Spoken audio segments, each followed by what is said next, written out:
Suraj Atreya. I've always been curious to understand what growth means.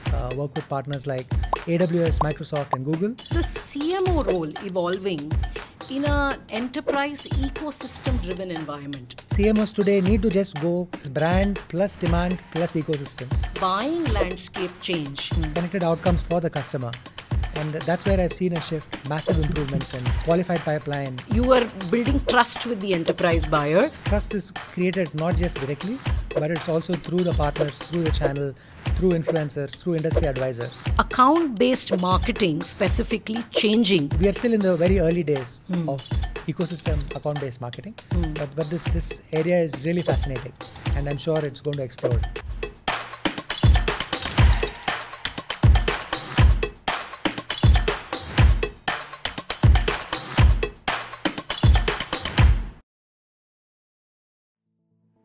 Hello everyone, welcome to the B2B Marketing Podcast presented by B2B World Summit and powered by Brand Story Digital. You are listening to an episode where we explore where ecosystems become strategy.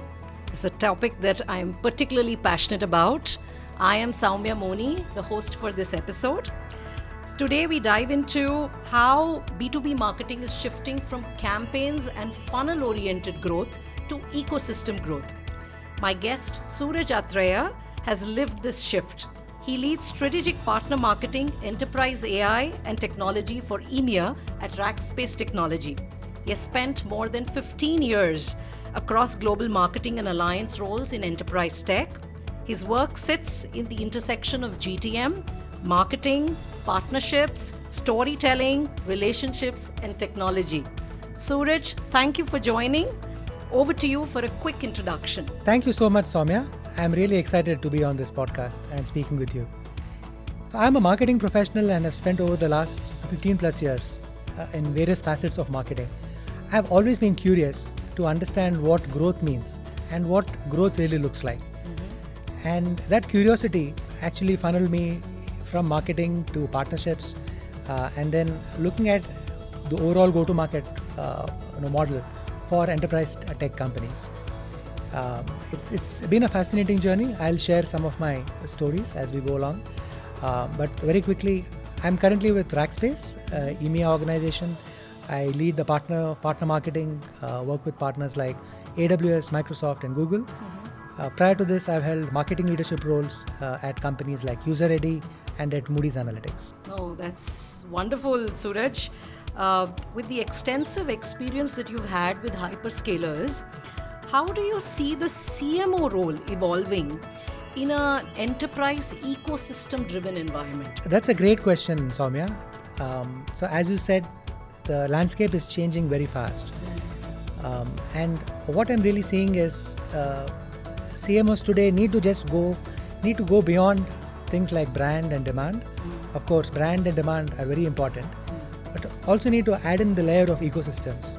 So today it is brand plus demand plus ecosystems, and creating a unified narrative which works with customers, which works with partners, and which works with a broader ecosystem to drive home a very clear joint marketing and a go-to-market message.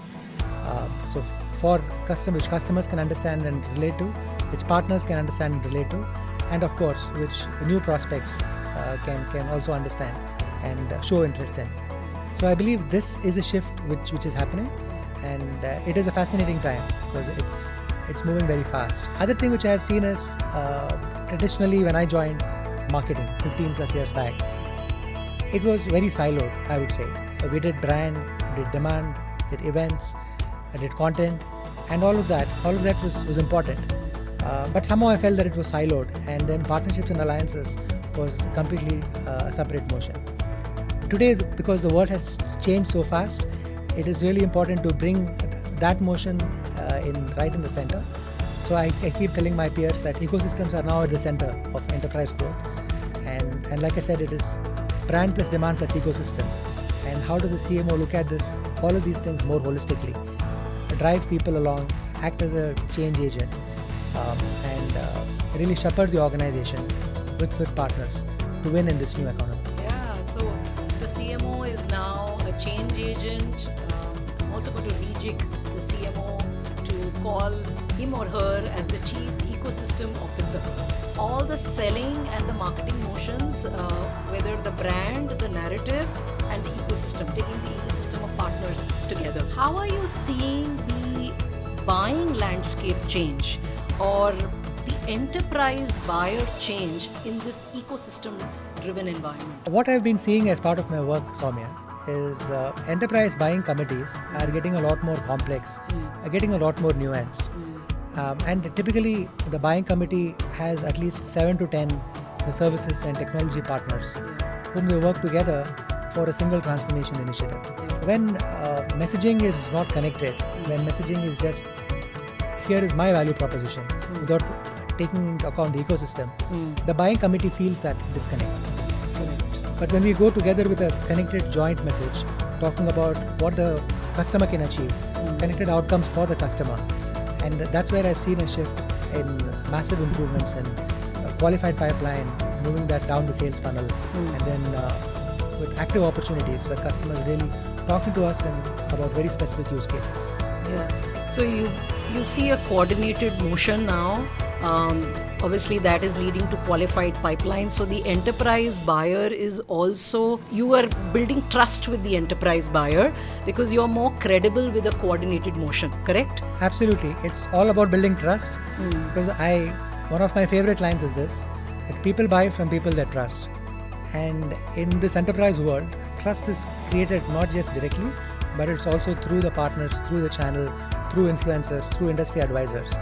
And really leveraging all these interconnections to build trust and compound trust so that it is not just a marketing lead, but it's a go-to-market motion, right? Which is something which the overall organization can really act on. Yeah, that's wonderful because I sense that a coordinated motion can compound the influence on the enterprise buyer and therefore a win-win situation for the entire ecosystem. Now, as marketing, sales and partnerships align around one revenue motion, right? You spoke about coordinated motion. How do you see account-based marketing specifically changing in an ecosystem-driven environment? I think account-based marketing has had a lot of change in the last couple of years. When I started off with marketing, we used to do account-based marketing, but in a different way. Yeah. We used to look at things like target accounts, customer personas, and how do we personalize that messaging. While all of that is still relevant, the basics are still relevant. So today, I as a marketer, I am now layering that with my ecosystem intelligence. So I'm layering this with a layer of ecosystem intelligence, partner signals, industry analysts, and what the field teams are actually saying in terms of where accounts are in their decision-making journey, and taking all of this intelligence and building not just marketing to the account or selling to the account, but building a web of ecosystem around the account. Identify not just the immediate decision makers, but then the entire interconnected web of partners, advisors, and people who help to build trust in that ecosystem and get all these people along. Therefore, if you could walk me through an example of, in your experience, where you did account-based marketing and you got success, as opposed to now as someone who is promoting ecosystem-driven marketing, how do you see that difference and where do you see that difference? And someone who is now looking to start in a marketing environment today in B2B needs to appreciate and understand that you are selling to an enterprise buyer with the help of an ecosystem. So if you could walk me through an example, and our listeners would love to hear from your experience on what has dramatically changed from account-based marketing to account-based ecosystems. Excellent, Soumya. I'll share some of my perspectives with an example. I'll take the example of an account-based marketing campaign in the financial services industry. So in the pre-era, how I used to do it without the ecosystem lens was, here are my target accounts, here are customer personas, here are their specific pain points. Let's do very targeted outreach, do content, do roundtables, do thought leadership, end-to-end B2B marketing. Whole 9 yards. Whole 9 yards of B2B marketing. Correct. And see which of those accounts may want to buy. Do they have authority? Do they have need? Do they have time? Some of these things which our sales organization so really want from a decision-making criteria. But now when I think about it, with the ecosystem lens on, the same financial services campaign, taking intelligence from my partners in terms of who are their target accounts, what are the funding programs and incentives which my partner is giving to those specific target accounts, what is has been the customer journey with that partner, using all of this intelligence, and then to create a set of messaging which then becomes very specific to at an account level, saying that here is our story plus partner story, and this is the connected outcome, and why this connected outcome is much better than, let's say, each of our own individual stories. And that I've seen helps to really get the buying committee interested in terms of understanding more, because it is super relevant, it is also human, and it is very specific in terms of where an account is in terms of their buying journey with a specific partner. So that's how I look at it from an ecosystem lens, and we are still in the very early days of ecosystem account-based marketing, but this area is really fascinating, and I'm sure it's going to explode in the coming years. Absolutely. So we would always consider the marketing approach or strategy of account-based marketing as narrow and deep, but with ecosystem we can go more narrow and more deep. I don't know whether that made sense. Now, you spoke about... Yes, go ahead. So you said more narrow and more deep, and that's when marketing and sales start working together. Because we've had this fundamental disconnect, right? Where sales teams say that, okay, marketing... There's this classic tug of war between sales and marketing on qualified leads, right? Yes. And with this ecosystem AVM approach, so that is... It goes a long way in helping bridge that gap. Because now what marketing is working on and what sales are working on are pretty much the same thing. And I came across an interesting LinkedIn post by the CEO of HubSpot, wherein she says that a seller of today has to be a content creator, has to understand what customer pain points are, and actually act like a marketeer in the sense of producing content which is very specific to a specific account. Now, creating content and creating thought leadership has always been marketing's leg. But in this changing world, it's like, marketing, sales, and all of these teams are together in creating content and being very precise, being super relevant with a very specific use case, which, when taken at an account level, helps really bridge these go-to-market teams together. And then we work as a unified narrative, as against sales and marketing have this never-ending. So you're more targeted, more unified in front of your buyer, and the buyer, obviously, as we spoke earlier, that it builds trust, it cements the trust in the organization if you go as a unified motion. So I completely agree with you there. You spoke about connecting narrative, data, and execution. How do you keep all the three in sync and making sure that growth that you achieve is A, measurable, and B, scalable? So when I look at narrative, data and execution, I look at narrative as creating alignment between marketing, sales, solutions, product, partners, and getting the ecosystem along. That is fundamental. And the next step to that is data. When I say data, I'm really talking about intelligence. I'm talking about signals. Understanding the signals coming in from the market, from the partner ecosystem, and taking all of that and making sense at an account level for sales and marketing. And the third thing, when I say execution, I'm really talking about momentum. Because when execution is done right, with the narrative and with the data, that execution builds momentum. And that's when go-to-market really starts winning together. So it's a mix of narrative, data, and execution. The way I've seen it work, Soumya, is when narrative, data, and execution work closely with each other, they form a learning system. In the sense, the data gives us the signal. The execution teams tells us if that is actually working. And then as marketers, we go back and refine the narrative. It's that continuous cycle, narrative, data, execution, which then builds that learning system and the flywheel, which is so important for today's go-to-market. One source of truth. Absolutely. And with a clear narrative and tighter feedback loops, you can really build something very, very fungible for a marketing and a sales and an ecosystem. So thank you, Suraj, for that insight.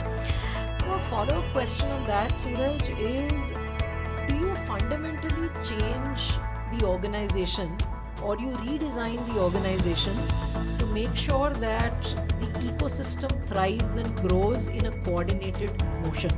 That's a really good question, Soumya. And in my perspective, organizational design is absolutely very crucial to align all of these revenue teams together. I've always believed that marketing should also have a revenue KPI. Of course, sales always has historically had a revenue KPI. And all the teams which work with marketing and sales should in some way have a revenue KPI. And what that means is to really take a closer look at how the org is structured and how to align KPIs and scorecards to have a balanced scorecard as one revenue motion and as one revenue organization, where each of the parts do their work, but there are gears in the system. And when all the gears move together, that's when the machine takes up momentum and takes up velocity and moves forward. And that becomes a self-sustaining model. So theoretically that sounds great. But in practice, do you think it works? Because I'll share in organizations that I have been part of, leading marketing. Marketing did not carry the revenue KPI directly. And when you are driving coordinated motions, revenue motions, there is always this tussle and conflict between sales and marketing, and perhaps even the partner ecosystem, as to what metric should we be chasing to secure the customer and to retain the customer. So can you share some examples or from your experience on where this has been put into practice? Absolutely. So if you look at it from a brand, demand and an ecosystem lens, from a brand lens, marketing has always been chasing brand awareness. We improve brand awareness from X to Y. But if you could now layer that into more specificity, for 100 target accounts, which the sales team is working on, what has brand perception changed? And qualify that with a number. That becomes so much more meaningful to the sales organization. And similarly, from a brand perception, what does top of the mind recall mean from a partner perspective? Do my partner sellers understand my key value proposition? How many do they actively talk about my integrated solution to customers? What are the net new customers coming in? Yes, in principle, it's still a sales KPI, but breaking this down and making it narrower marries the marketing KPI to this sales KPI. So that's on the brand part. Let's take demand gen as an example. Now, on demand gen, can we look at marketing working on demand gen on specific target accounts? Marketing working on creating awareness and create demand in focused verticals, focused markets, rather than doing it very spray and pray approach. Like a spray and pray. Because today it cannot be spray and pray. Yes. It is laser targeted, it is focused, and with AI and with ecosystem intelligence, that's the beauty. We can make this magic happen at an account level, at a use case level, and at a vertical level. And that's when the sales and partner organizations start appreciating what value marketing is bringing to the table. And the third level I want to also bring in is the ecosystem layer. The campaigns and the messaging resonating with right set of target accounts which has been identified by my ecosystem partners. And am I leveraging as a marketer, how am I leveraging my ecosystem partners to build trust into these specific accounts? And there are various ways we can do this. Again, all the aspects we spoke about earlier on B2B marketing, all of these are applicable to this motion. But now what you're doing is taking this from a brand, from a demand gen, from an ecosystem lens, and making it super specific so that when the sales look at it, when partnerships look at it, it all starts making sense. And now the teams are aligned. So as a marketing professional, instead of saying that I generated 100, let's say marketing qualified leads, say I got 100 marketing qualified leads from a set of target accounts, which have been vetted by the sales organization, which have also been vetted by my ecosystem partners, and we know who have a propensity to buy in the next 12 months. Now that level of specificity makes the magic of marketing and the revenue targets of sales come together, and the organization coming together as one revenue motion. And that's where I think the systems thinking part comes too as well. So you need to create a system where this coordinated motion can be seen in practice. So absolutely. And when we talk about the system, there is one other important player in this, which is RevOps or revenue operations. The operations team are crucial to help build this strong data layer, especially in an enterprise context. You have data in different sources. There is the CRM and there is marketing automation and there are partner portals. Can the operations and the RevOps team help to get all of this data in a way such that it is meaningful and actionable to marketing, sales and partnerships who are activating on it, and then come back with a shared scorecard and say, this is what is working, this is not what is not working.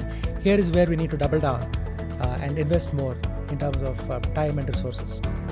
So that RevOps is also crucial. So I would say today it is marketing, sales, partners and also RevOps as a unified revenue motion, which is absolutely very critical important for growth. Looking ahead, what qualities do you think will matter for CMOs in an ecosystem-driven environment? So what traits would you look for when you're hiring your CMO? CMO's role has evolved so much, even in the last 5 years. But if I were to say some of the important qualities which modern CMOs and marketing leaders of today need to build and develop, I would say first is becoming a systems thinker. Yeah. Marketing is not just a creative and an arts field anymore. Yes, marketing is creative. Marketing tells a unified narrative and story. But it's really that systems thinking approach between marketing, sales, product, partnerships and aligning that narrative with the partners and ultimately providing a lot of value to customers as connected outcomes. So that is crucial, I believe, in today's age. The second one I would say is around data fluency. So as we've discussed, we don't need CMOs who are data scientists. We have experts for that. But the CMO of today needs to understand data, question data, and also understand signals which may not necessarily be on a dashboard. And these signals could be market signals, could be partner signals, it could be messaging coming from industry analysts. So that is really important.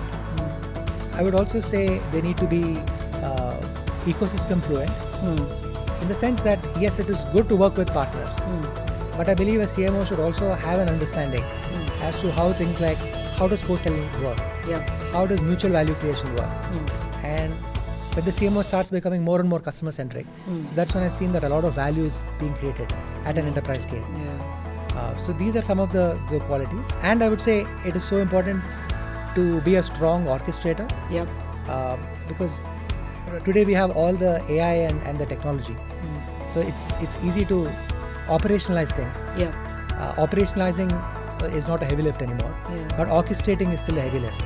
Getting different agendas, different cultures, different ideas together and taking the organization in one coordinated, one integrated journey. So that orchestration is so important, and that orchestration actually brings to the human layer of leadership.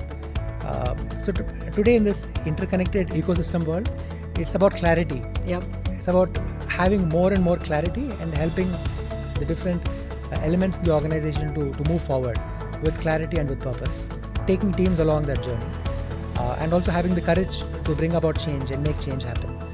So those are some of the qualities, I would say. And as B2B marketing professionals, many of us are in that learning journey. But these are some of the things which I think are such an really exciting important. time to be a B2B marketer, especially when some of these roles are now converging, like sales and marketing and ecosystem and partner marketing. I think phenomenal time to be a marketer. So if any of our listeners are looking to get into marketing, especially in the B2B space, is an exciting time to be in, right? Absolutely. And I would say for young B2B marketers, focus on understanding the customer, because that is the biggest thing. When you do that, operationalizing marketing is actually easy. Right? Today, I believe a smart marketer is a smart prompt engineer. Because when you understand the customer, you start prompting AI tools in a way which gives very strong messaging. That absolutely makes sense. But then the prompting is not possible if you don't understand customer challenges. So that is the difference between a true marketing professional and a marketing executor. So I think that's very important as we want to get into senior roles in leadership, to have that strategic vision and understand what customers really want, what the ecosystem really want. And then, of course, use AI tools to do that campaign messaging, campaign narrative, etc. And of course, make sure that you use it in a responsible way and a governed way, complying with organizational policies and making sure that sensitive information is retained within the four walls of the company. Absolutely. I think, Suraj, you did reference something about managing culture, right, within the organization. And you worked with global teams, you worked with multicultural teams. So my question is really about how does the culture shape how ecosystems function, especially when GTM motions are within the organization and you have to marry that with the partner and the larger ecosystems, and they need not necessarily align. So how do you bring that alignment? And I would love to hear your take on that. Very interesting question, very thoughtful too, I would say. So in my perspective, when an organization works with a multiple set of partners, it may be very difficult to completely align from a culture perspective. But definitely what is possible is to align from a customer centricity perspective. So when we will keep customers as the North Star, and then see what can drive customer success, what can create awesome experiences to customers, and then leverage partners to help in that journey. So that's when I think the strongest cultural alignment happens, because ultimately we're all answerable to our end customers in terms of growing the business as well as retaining the business and taking partners along in that journey. So that's my perspective. No, absolutely. Customer centricity is the core tenet for ecosystem success. It's a win-win for B2B marketers. It's a win-win for B2B growth organizations, which includes marketing, sales, product, pre-sales, all other functions which enable growth in the organization. So well said, Suraj, on that. I'd like to close the podcast with a lightning round. Short answers only. So I'm going to ask you a question. You can answer either in one word or two, or even a phrase. And you have to, whatever response comes to your mind, share that. So speed of light. A marketing buzzword you would happily retire. Marketing qualified lead, MQL. And why is that? Because I believe MQL is something which marketers like, but it doesn't necessarily make too much sense from a seller perspective. Because you can have thousands of MQLs and no action on it.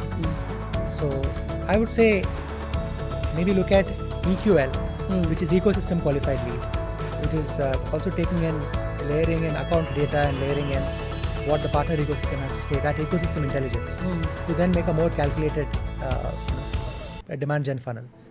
We came up with an ecosystem metric. That's wonderful. So replacing MQLs with ecosystem qualified leads. A widely accepted belief in marketing you disagree with. That brand doesn't pay.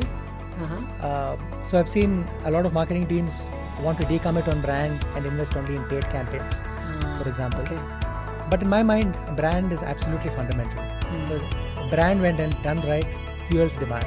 And you take brand plus demand and then add an ecosystem, and that's when the magic happens. Okay. But without a strong brand and without investing in brand, it's very difficult to do the demand and the ecosystem. Since you've worked with so many partners, a partner you'd like to collaborate with now? I've had the privilege of working with many partners through my journey. But if I were to pick one partner whom I'd love to work with, it would be Databricks. And why is that? I love the narrative around data plus AI and the dent they're making in the enterprise space is really nice. So I'd love to partner with them. So their offerings are resonating in the ecosystem, and therefore any partner or any marketer wants to have Databricks as a partner. I think it's a great time to talk about that. Your professional superpower? Clarity. Suraj, you worked with a lot of leaders and some tough bosses, I presume. Who has been your toughest boss till date? I've had the privilege of working with some amazing bosses and some tough ones too. If I were to pick one on a lighter note, I would say it's my 4-year-old daughter. Okay. Because she's the boss of the house and is definitely the toughest boss I've worked with. Okay, so hopefully I think if your daughter is listening, she could probably become a future B2B marketer. Absolutely. Okay, so with that, we end this episode. Quote from Seth Godin, a renowned marketer who has written a bestseller called This is Marketing. And I'm quoting from his book. It says, people do not buy goods and services. They buy relationships, stories, and magic. And Suraj, you referenced earlier that people buy from people they trust.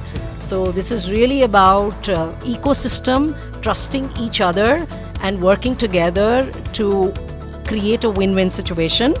So this conversation made one thing clear for me, that ecosystem marketing is not a tactic anymore. It's not one nice to have, but it's a must have if you have to grow in the future of B2B marketing. If you enjoyed this episode and you want to connect with us, or you want to meet the brightest minds in B2B marketing, you can join us on March 20th at the B2B World Summit and Awards in Nama, Bengaluru. This is Soumya Moni, your host, signing off from this episode. Until next time, keep telling marketing stories that matter.